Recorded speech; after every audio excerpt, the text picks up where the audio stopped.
We took the weekend to read it through very carefully so we can report on all of the hidden details that the Trudeau government doesn't want you to know. So as you saw, Trudeau's faithful lackeys in the parliamentary press gallery were hiding the ball and telling you that this was a budget that was modest, restrained, prudent, and yes, even conservatives. They said that it focused on fiscal responsibility and growing the economy. Of course, the opposite is true.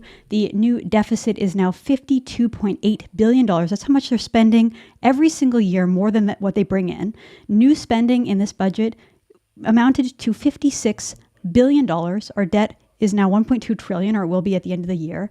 That means that each individual Canadian, including yourself, owes $31,000 of that debt. Your children owe $31,000 of that debt. The debt is growing $400 million per day, according to our friends over at the Canadian Taxpayers Federation. And so to help really break this down, we wanted to bring in our friend from the Canadian Taxpayers Federation, Franco Terrazzano. Franco is the federal director of CTF. He has a master's degree in public policy and a bachelor in arts and economics. Franco writes about the costs associated with tax increases, inefficient government, unintended consequences of government policies. Franco, it's great to see you. Thank you so much for joining us. Hey, well, thanks so much for having me on today. So tell us about this budget. We've had a couple of days here to digest it and to see how the media is covering it. I want to get your thoughts, though. What does the budget mean? What are the day-to-day impacts of it? Well, we're seeing another credit card budget from this credit card government. And just like all huge credit card tabs, it's really going to come with a sting for taxpayers already, but also down the road. As you mentioned, another huge deficit, right? The third year in a row with massive deficits. Back in 2020, the deficit was over 300 billion. Last year, over 100 billion. This year, still over $50 billion. And of course, with all of that borrowing for years and years and years, it means taxpayers are losing out on a ton of money just to pay interest on the debt. Candice, this is a number that really stuck out to me.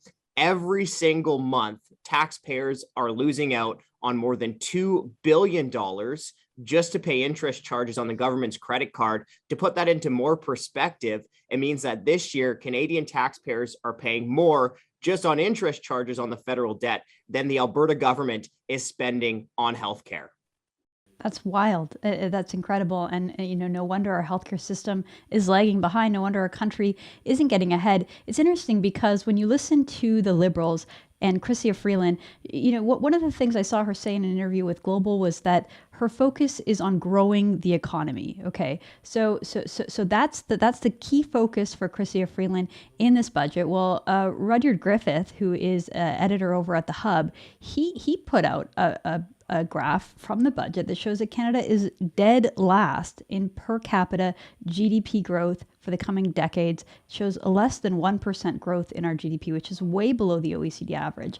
And yet, at the same time, our government spending is growing by about 2% per year.